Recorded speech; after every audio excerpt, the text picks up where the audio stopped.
Kulia sente. Tuli kulia sente. Ejo ita America muganda.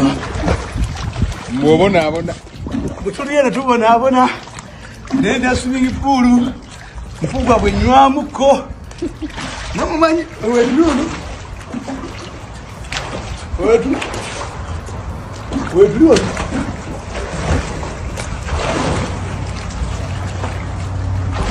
What today Nansana? What today Nansana? Sinza kudda Nansana. Nabalekera amuti. Ne Edi Kigere. Obulamu bwo bwe butyo awo omugenzi yaliko mu biseera bye eby'eddembe kitalo nnyo kitalo ddala ye omukozi w'essomero amanyiddwa nga Henry Sabakaki atemye yali muganzi we ng'amulanga kulya ssente ze n'agaana okuba nga ate amuddiramu. Ensasaka eno ebadde mu division y'e Goma mu disitulikiti ey'e Mukono. So ng'ate babatuze ebuwama mu disitulikiti y'e Mpigi baguddemu ekyekango oluvannyuma lw'abazigu okulumba amaka ga mutuuze munnaabwe ne bamusindira amasasi agamutiddewo. Atiddwa abadde musuubuzi era ensimbi ze eziwerako ddala bakoolese nazo. Ate nga bo Bannayuganda abawangalira mu ggwanga lya Turkey nabo bali mu kiyongobero eky'okufiirwako nkuba kyeyo munnaabwe amanyiddwa ennyo nga Mama Nache. Kitalo nnyo kitalo ddala.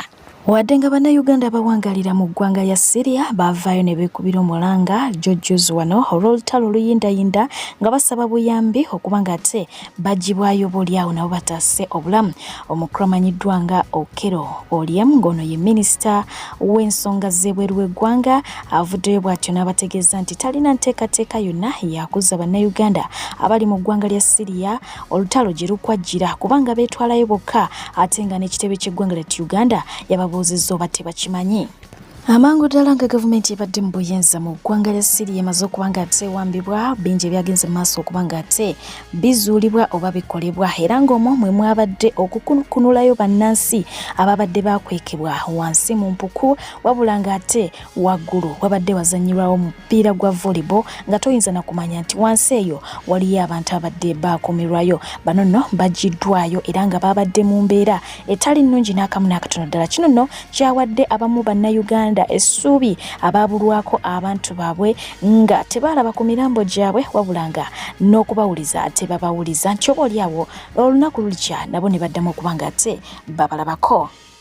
Nze nkyalina essuubi nti John Bosco Kibalama gyali eiza nga bamusibira mu makomera geeyo wa ne bamukweka eyo kubanga njagala mulabe kuba n'abantu kuba n'abasajja be baali baasiba mu ggwanga lye Syria oyo President Assad nga yabasibye makomera ge yabadde nago ng'ayina empuka eyo nga gy'abateeka ebyaddala nga temusobola na kuba accessinga eno waggulu nga waliyo n'ekisaawe boy nga basambirayo ne volleyball naye abantu nga yabateeke. Njagala mulabe kuba n'abasajja bano babadde babulako banga ky'okufa ebyaddala babadde babulako banga ki okufa gwe bw'oba obalaba. Njagala obalabe n'embeera gye balimu ovidiyo buubwo mbukuteereddawo bonna sooka olabe aba abantu tokya kyembaazi oyo omusajja zaabadde nazo mu ggwanga ly'e Syria nga yasiba empuku zeeyo nga ge makomera ebyaddala n'ateekayo abaana b'abantu kumala emyaka n'emyaka.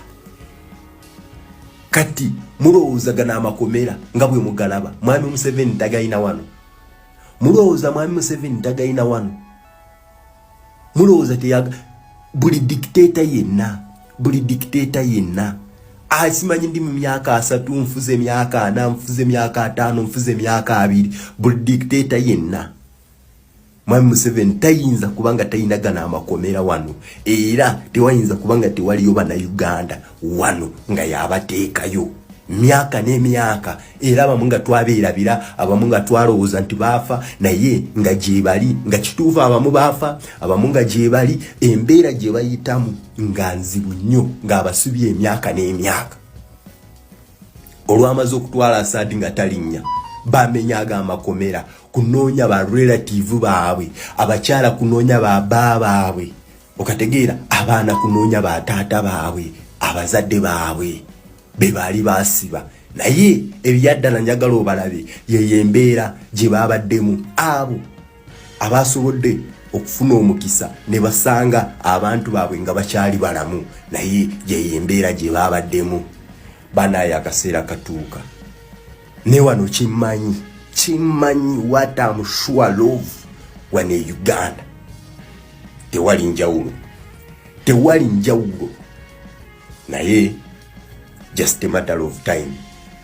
Omukuramoto Mbalanguzi yasobeddwa eka ne mu kibira nga yeebuuza kikyaba akola oluvannyuma lw'okubanga ate konsati ye gy'abadde ateesetese ey'okujaguza okwezza emyaka 25 mu nsiike ey'okusesa abantu ya lunaku lwa nkya so nga ate eyali munywanyi we era we baakolanga bonna yafudde olunaku lwaleero wabula nga ate Messi kitegerekeseko nti yafudde heart attack okusinziira ku information egina maaso kubanga ate esaturatinga bangi bavuddeyo kubanga ate mukungubagira kubanga abadde musajja w'amaanyi mu industry eyaggwanga lyattu Uganda. Weewaawo omukyala amanyiddwa nga Sharita Mutawe bw'atyo naye avuddeyo ng'era eyakolako naye ku radio emu bw'atyo n'agenda maaso kubanga ate ayisaawo obubaka bw'essonga ate n'amawulire okuva mu United States of America nago gagenze maaso kubanga ate gatuleetebwako era nga gakwata ku kufa kwe so nga ate n'omukulu amanyiddwa nga Moto Mbalanguzi afunye interviews ez'enjawulo ng'agenda maaso kubanga ate ayogera ku nsonga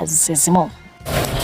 Na ekitalenye ekya Messi kitalo nnyo bambi Messi mukwano gwange ntwalina ekisa ali open omusanyufu Messi kama kuwa ekiwumula eky'emirembe.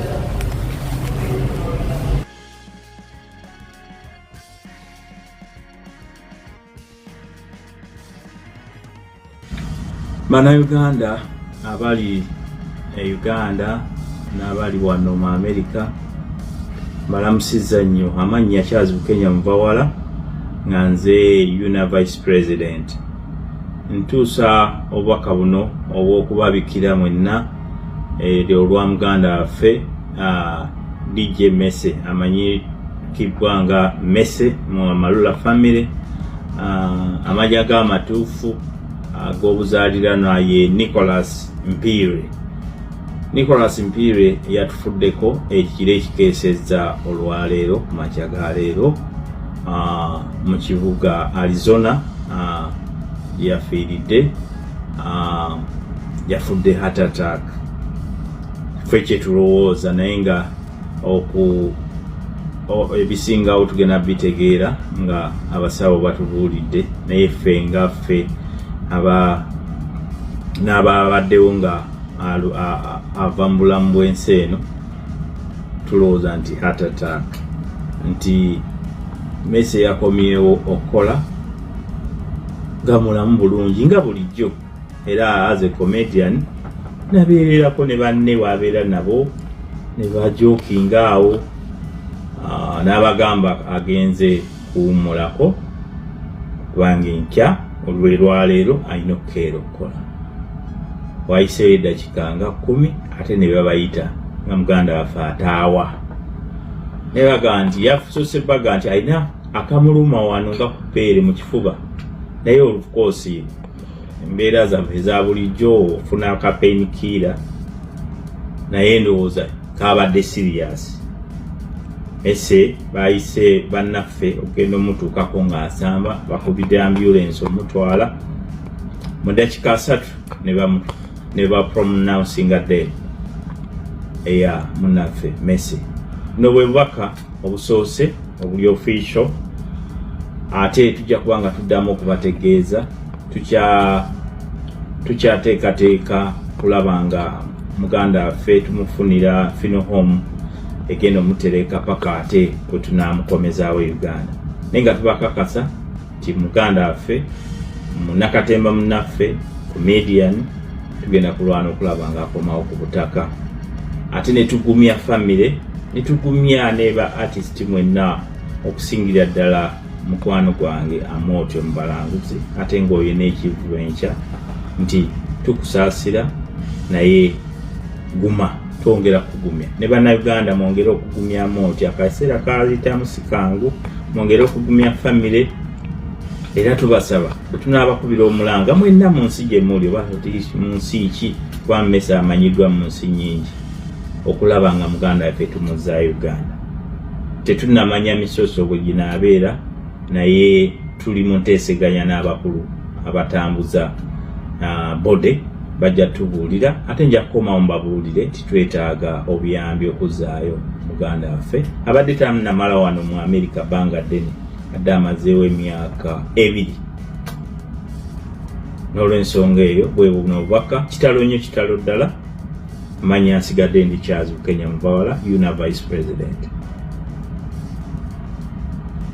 Era n'embantu abasoose okumbikira bangi nga Sakamate abantu balinga 45 mu nsonyiwe engeri gye nabazeemu n'ate manyi nti yalwali balunda ebintu bya social media ebyokubeera nga omuntu ababika bannaabwe bulijjo abantu ababika bulijjo naye nga lwaliwa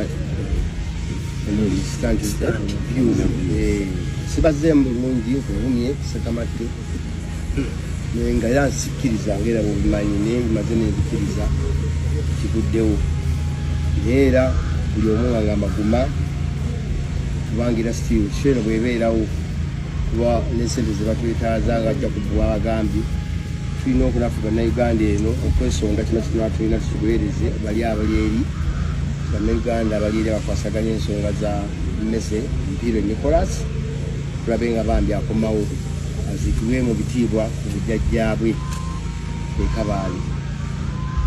Show ye kyaliwo eregera kubeerawo. Amoti wanji kye kiriwo omwana ebintu bya mola mmese obiwulidde mwani ensonga za mmese zange zinkubye wala nkugambye ffenna twatidde dda ensonga za mmese zinkubye wala nga Mukama Katonda olwaki okireese kati kibi nnyo kitalo nnyo mmese banaye simanyi kyo bafudde kye kimu bakivudde ku ki okuwera okunoonyereza yaba Sakamate naye gwe watandika okubeera n'omusajja ono mpozi mwaka ki ebbanga ddene byaddala mu 2000 kuva mu 97 97 mmese yayimba dda ne bagunde ba Shanks DVD ya bayinanga ekibiina kya bakitanga da homies mwalimu Balagadi Mmese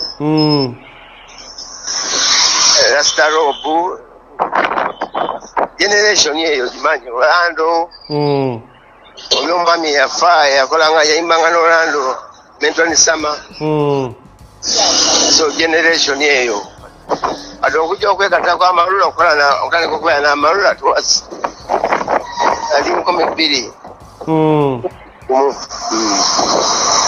naye gwe waliwo yakubiddeko kubuulira ki ekifuddeko okufa kwe kubanga buli ayogera kirala mbadde kwa TV interview nga nakagivaamu nti nebaŋŋamba kati at the moment sinafuna information ntuufu yamuviiriddeko okufa sinafuna information ntuufu yamuviiriddeko okufa naye we yaviira wano mwali mwawukanye mu kibiina enkolayagana yamwe ebadde eri etya tuli bantu bakulu tuli makiwa jasi byakubama nti amalulu ogivuddeko ogenza ebintu birala n'agenda e Bulaaya si bye bino ebyekyana ekitombo ate mwewala nabiki naye tubadde twogera bulungi nnyo ewaabwe obadde omanyiyo mukyalo Embalala Kabaale bamuzaala Mbalala Kabaale amaka ge gali eno Katale Seguku so guma bumanyi sho yancha naye olina kuguma byebyo bibaawo simanyi kyakola kati nkole ntya simanyi kyakola tolina kyakola sho erina egenda mu maaso lwa nsonga nti obadde ogitegekedde ebbanga ate era tolina kyakukola olina kuguma bugumi n'ogenda n'okolera abantu sho kubanga yes omuntu afudde naye n'abadde baagala ogiraba weebali gendayo guma bugumi tofaayo ne Uganda esobola okitegeera nti Amoti yabadde yategeka dda afudde leero ng'enkya yeshooye manyi oyinza obutaba na vibe gy'obadde olina kubeera nayo olwa mukwano gwo naye olina kuguma.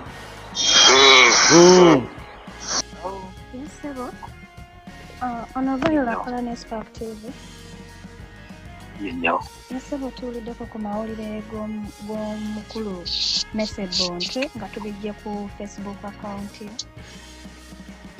Yes, nyabo Mese amanya g'amatuufu ye Nicholas Mpirwe atufuddeko. It's now like 2 hours ago. Badde mulamu nga tannawa muluma avudde ku mulimu n'akomawo awaka n'atuula n'amala okulya n'agakangene ne bakemu nkooye. 5 minutes later someone calls us bane mujje monna mwafa okumutuukako nga yeesika ntuyita ambulance ne bajja ne bamukolako okumutwala mu ddwaliro. 20 minutes later ne bamupronouncing dead. Tukyali shocked kuba of course teri yetegekera kufa era tamanyi nga talinako yadde kintu kibadde kimuluma. Omwami ono embeera zonna bwe mubadde naye emyezi emabegako yali abaganyako bamutwe ogumuluma bamukifuba oba awantu wonna. Eddwaliro lyo ligamba gye tulinze medical report bagifulumya oluvannyuma tebagifulumizaawo. Onosobola okubuuza kino kubanga mukyali shocked temunnamanya kikiddako naye programu eyinza kubeera etya? Ijja gicommunicating. That's all I can say. As of now, we are literally shocked nga nawe bw'obimanyi. Naye nga afidde Phoenix, Arizona, United States of America.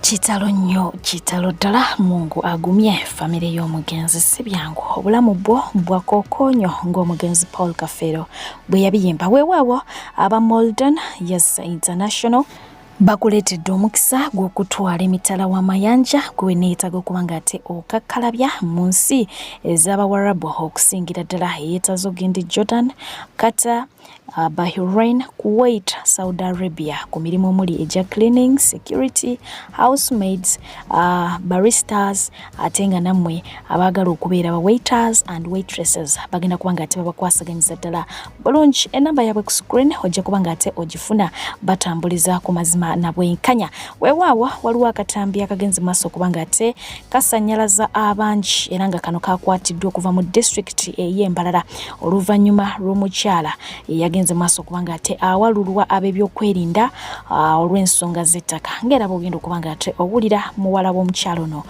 ng'alajana. And he's been taken to police like this. Like this. This is how you take my mother. Mama Wegwanga. This is how you take my mother. This is how you take my mother, Uganda police, or you have Betunga. That is Afande Betunga. This is how they have taken my mother. It's okay. This is how you've taken my mother. And in a car which is unmarked. This is how they've taken my mother. This is how they've taken my mother. That is the car which they are using to take my mother to police. This is Marara. This is a case of land which has been in court for the last 15 years. That is Afande Betunga. He called our lawyer to pay him 10 million shillings to get off the case. That is how my mother is being taken to police. Like that.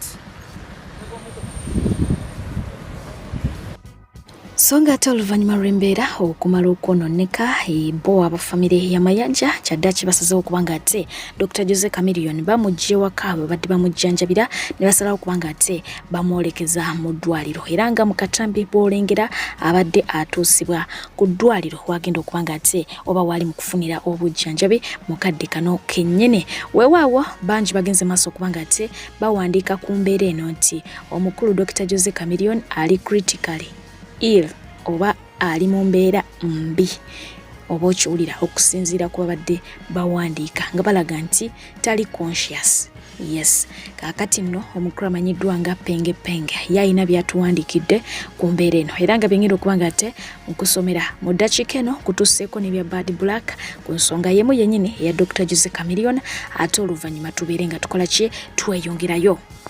Amangu ddala ng'eyembeera yakabaawo King Saha awandiise nti quick recovery Dr. Jose Chameleone era bw'atyo n'assaako emoji ezisaba Mukama Katonda oba oliawo atase obulamu bwa Dr. Jose Chameleone. Ye mwana mulenzi amanyiddwa nga Penge Penge agambye nti Chameleone mulwadde naye ate tali mu critical condition era bw'oba wetegereza bulungi video omulaba bulungi ng'asamba oluggi lw'emmotoka ye kennyini.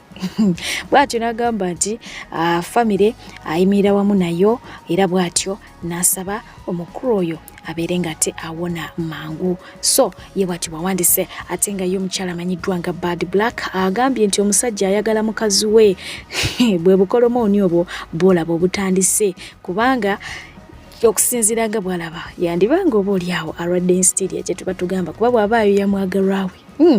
Ye Bad Black wagamba era nagamba katulinde ekiva mu America nze genjogera ge mazima oyo ye Bad Black. Jukira nti omukrono yatabuka bubi nnyo n'omukyala mama w'abaana Daniela Atimo era nga bagina maaso kubanga ate bamuteekako n'envumbo ayina w'atalina kubanga ate asukka mu kusemberera omukyalo era nga bingi bye tulaba ku social media ebyogerwa omukyala. Yes, so bwe bityo bwe biyimiridde tugenda maaso kubanga ate tumuteeka mu mikono gya Mungu nannyini buyinza.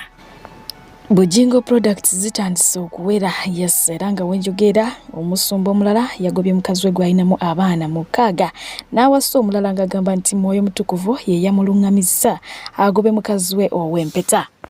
So nga ate yo poliisi etandise omuyiggo gw'omukulu amanyiddwa nga Byekwaso Martin owe Wampewa mu Town Council y'e Kasangati mu disitulikiti y'e Wakiso ku bigambibwa nti abadde yeefudde ekirala mu kubba emmotoka z'abantu mu bitundu bya Kampala n'emirirano. Kino kiddiridde poliisi okugwa ku mmotoka mukaaga ku galagi ya Byekwaso ezigambibwa okuba enzibe. Emyaka giweze nabweddu bukyanga abantu b'Ennebbi babasuubiza okubazimbira akatale era ng'ensimbi zaayisibwa mu bajeti ezoyako ddala obuwumbi 32 ez'okutuuka mu katale kano wabula nga ne gye buli eno tekatandikibwanga. Abakulu abaddukanya akatale kano bagenze maaso okuba nga ate bategeeza nti akatale tekali ku mutindo ate nga ne bannansi bangi babonaabona nga tebalina wakukakkalabiza mirimu gyabwe lwa nsonga nti buli lunaku bafuna abataka wansi wa 50 nga banoonya ekifo w'okukolera. Mwangambye akafaananyi kajjajja kabanyumidde nkakomezaawo mukeeyongeze. Omukulu Yoweri Kaguta Museveni ayanukudde bannayuganda naddala bannamateeka abavumira ekya kkooti y'amagye okuwozesa abantu ba bulijjo n'abajjukiza nti kino kikolebwa mu mateeka era kituufu nnyo. Omukulu Yoweri Kaguta Museveni ategeezezza nti ng'oggyeko okuleetawo akalembereza mu byokwerinda olw'okusala kw'amangu emisango gy'abatujju n'abamenyi b'amateeka abakozesa emmundu. Kkooti y'amagye eyambye nnyo okukendeeza ku misango egyali gikandaliridde mu kkooti ez'abantu ba bulijjo. Museveni bino abiyisizza mu kiwandiiko eky'enjawulo kyafulumizza ku nsonga eno. Ekyekango tekimanya nnyumba mbi. Yes, omukulu amanyiddwa nga Bebe Cool ali mu bibobe olw'embwa ye yamufuddeko era ng'onaagamba nti embwa esinga omuntu. So mu mbeera efaananako bw'etyo ali mu kunyolwa okw'ekika ekya waggulu naye nga sinnakutuusaako Bebe Cool nkujjukiza nti Sheikh Ashraf musomi wa dduwa era ng'agenda kuba nga akusomera edduwa byonna ebitataaganye mu bulamu. Ojja kuba nga ate olabawo ku njawulo. Kwata bukwasi nnamba ya ssimu ogira maaso okuba nga ate omubuuzaako okitegeera ojja kuba nga ate onyumiza. Kakutuuseeko omukulu amanyiddwa nga Bebe Cool ng'agenda maaso okuba nga ate atuwa amawulire g'okufa kw'embwa ye. Just acquired them a few months ago. I took my dogs for training, and one of them that was Tuesday when I had the press conference. At 3 o'clock, I was called by the vet who told me that my dog called Zazu had died. Of course, there's no feeling like losing someone in your life, but a pet hurts way too much more. I don't know what to do about it. Of course, I asked for a post-mortem, which showed me that there was trauma on the right side of the lung for the dog, meaning the dog was beaten. So I haven't handled anything, but when I get back to Uganda, right now I'm in the cell. But when I get back home, I need a clear explanation of how a dog can get trauma by its lung. I loved my dog so much, and it was the one that was closest to me. Right now I'm hurting because I know it died when it was looking for me. At least to look at it, because I had taken 2 months without seeing it. It had gone for training. So you people who train dogs, I don't think beating dogs is the way to teach them. So I'm going to find out exactly how my dog died. A dog's death hurts more than even a human. I told my wife I don't want pets anymore. I don't want to know. Because I get so attached to them.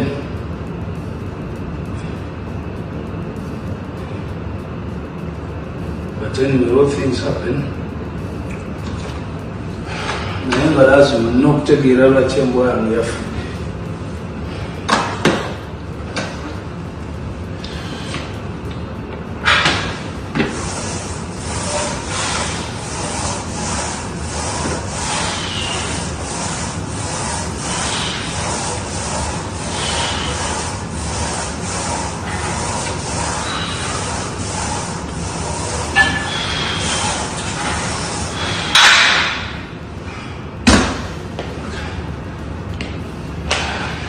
Wadde nga bannayuganda abamu bazze bagamba nti omukwano gw'omukulu Robert Kyagulanyi Ssentamu gwakendera mu bantu abalala bongedde okwolesa nti mbo gye bali gutandika butandisi, era nga wuno omusajja mukulu eyawalampye waggulu ku kizimbe okuba nga ate ayooyoota ekifaananyi ky'omukulu oluvannyuma lw'okuba nga kyali kyabikkibwa enfuufu.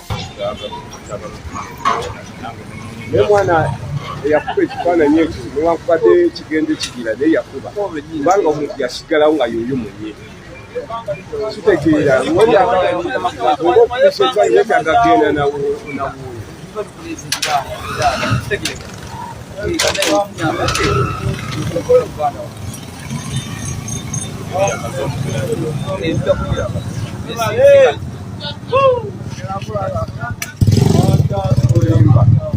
yakuba ekifaananyi kyali eyange ekuba ekifaananyi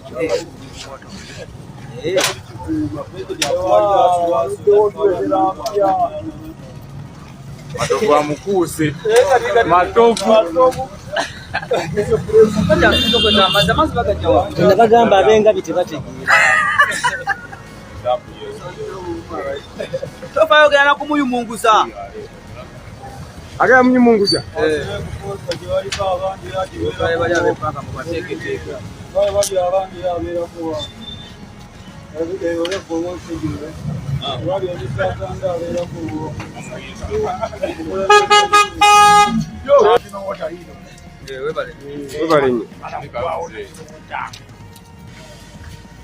omwana nze omusajja oyo alina gundi mwagadde ekifaananyi wadde kisibuka nosigala gwe mwennyini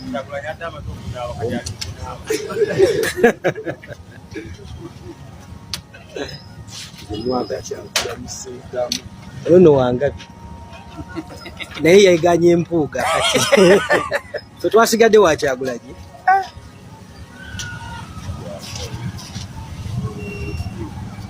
yeganye empuuga okusinza ku kyeyakola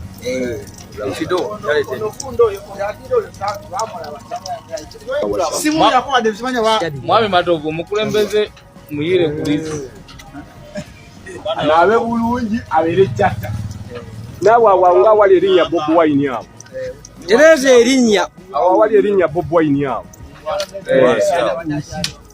kandi ubona ekyafu kyasigalawo kyokka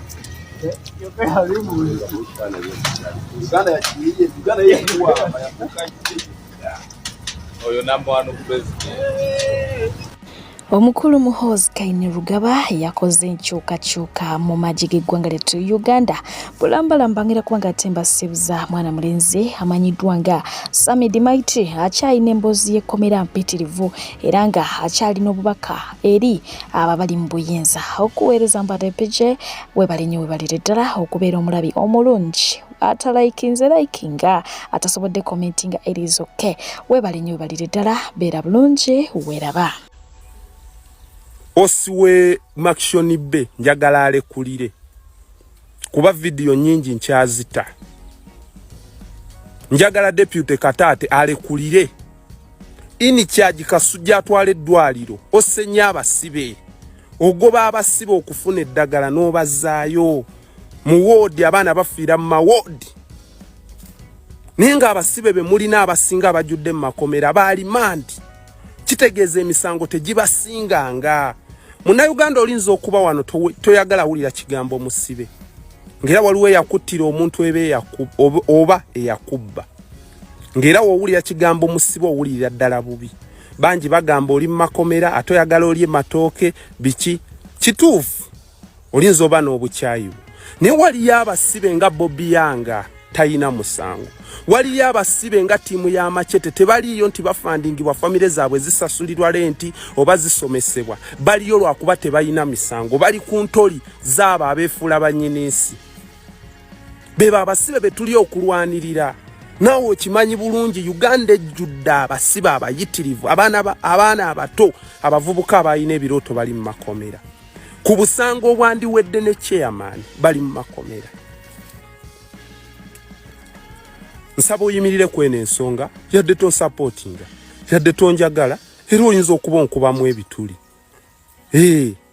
naye yimirira kwene ensonga tubeeko omuntu gwe tutaasa ne waaba zolo tasobola kwogera bigambo 10 nga temuli kituufu londamu ekituufu tutaase ku bannayuganda okusibibwa obwereere ate ne batulugunyizibwa prison temwandibadde na buzibu senga mu following amateeka ne mugamba ono omusibe gwe bakuwadde wa common nuisance lwaki omutulugunya kuba naawe abadde ayaayana ku nguzi naawe ekuyamba kuba enguzi ku musolo gwe tuwaayo kwe kuva omusaala oguweerera omwana wo lwaki oba ontulugunya ng'omubbi eyatta omuntu